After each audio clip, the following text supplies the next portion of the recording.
Welcome my attentional attention ASMR tribe to another video. Today's video is going to be me reading particular sections of two books that were very impactful on my life, and I'm very excited to be sharing them with you today. These two books have to do with something called Neuro Linguistic Programming. And Neuro Linguistic Programming is a scientific study of the way that language is spoken and processed. And in one of these books is one of my most favorite quotes that I've ever heard in my entire life. In fact, it is so famous to me that I use it all the time, and it's really served me. That quote is, "The meaning of any communication is the response you receive." The meaning of any communication is the response you receive. So I wanted to look at, first off, the threads that are in these particular books. And not just discuss them, but actually go ahead and read aloud the sections and be able to maybe pull something in new for yourself. After all, when we do this type of work, it's really so that we can be present to others and that so that they can see something in it for themselves. More in the idea of seeing an opportunity as opposed to cajoling or manipulating them. So if you like to suck in wisdom and knowledge, this will be a good experience for you. The first book is called Using Your Brain for a Change, and it was written by Richard Bandler. The second book is called Frogs into Princes, and that was written by Richard Bandler and John Grinder. The way that these books were written is that they are transcriptions of live events where the facilitators would talk to participants in the audience. So you may hear me read a little bit sounding like it's going back and forth, and that is actually the case. So today, we're going to start talking about reframing. We're going to start with Using Your Brain for a Change by Richard Bandler. This is page 71 if you wanted to follow along.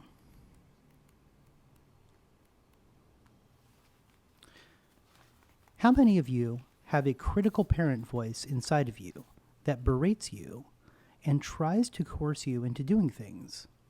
If somebody suggested to you that there's a voice inside your head that criticizes you all the time and you start listening for it, guess what? You can install one. One interesting thing you can do is to agree with that critical voice over and over again until you drive it crazy. Another thing you can do is to change its location. Find out what happened if you hear the same voice coming out of your left big toe. That change in location certainly changes the impact of the voice, doesn't it? However, keep in mind that your critical voice should be right about what it's saying. Maybe you ought to listen to what it says instead of just feeling bad. I'd like to show you what you can do with that creative voice that makes you feel bad. Who has a nice loud one? Fred. I got one all the time. Good. You hear it now? Fred. Yes, it's criticizing me for speaking up. Great. Ask it if it will tell you what it wants for you that is positive, and listen for what it answers. Does that voice want you to be protected in some way? Does it want you to be more competent? There are many possibilities. Fred. It wants me to succeed. It criticizes me when I stick my neck out. Okay, so I assume you agree with its intention. You want to succeed too, right? Fred. Yes, sure. Ask that voice if it believes it has good information that would be useful for you to have and to understand. Fred. It says, of course. Since it is good information, and it has it, ask that voice if it would be willing to try changing the way it talks to you. If that it would make it easier for you to listen and understand, so that you could succeed better. Fred. It's skeptical, but it's willing to try. Good. Now, Fred, I want to ask you if you can think of other ways that voice could be different, so that you would be able to listen to it better. For instance, if it used a different voice tone, or it was more softly or friendlier, would you be more apt to pay close attention to it? Would it help if that voice gave you specific helpful instructions about what to do next, rather than criticize for you what you've already done? Fred. I've thought of a couple things that it could go differently. Good. Ask the voice if it would be willing to try those out, to find out if you would actually be a better listener when it talks to you differently. Fred. It's willing. Tell it to go ahead and try it out. Fred. That's amazing. It's doing it. And it's not a critical parent anymore. It's more like a friendly voice helper now. It's a pleasure to listen to it. Sure. Who wants to listen to a voice that yells and criticizes? Real parents should try this technique too when they want their kids to listen. If it's not a nice tonality, children will not listen to a word you say.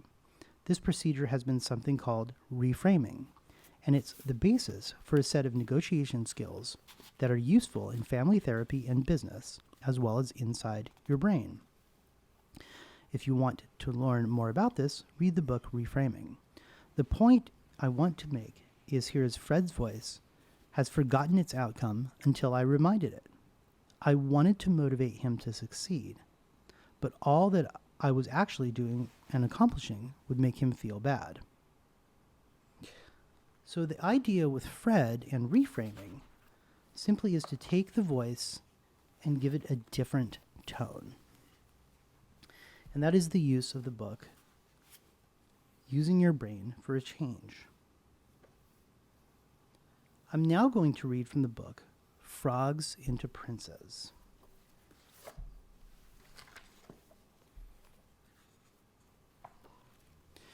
This book as well has a call back and forth, and it's going to more of have a definition of reframing and what that is. I'm sure that all of you have been through experiences that support that statement. The statement is that shouldn't surprise any of you. Our specific response to that understanding is to realize that all of us are complex and balanced organisms. One way to take out the complexity into account is by assisting someone in making a change, is that it is a pattern we call reframing.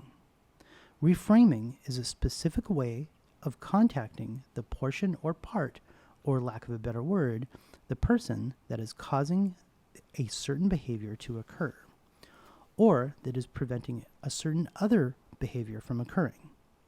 We do this so that we can find out what the secondary gain of that benefit is, and take care of that as an integral part of the process of inducing a change in the area of behavior. This is best illustrated by an example. A woman came to us, referred by a psychiatrist. She wanted to lose 45 pounds. She had lost this weight in the past, but every time she lost it, she regained it.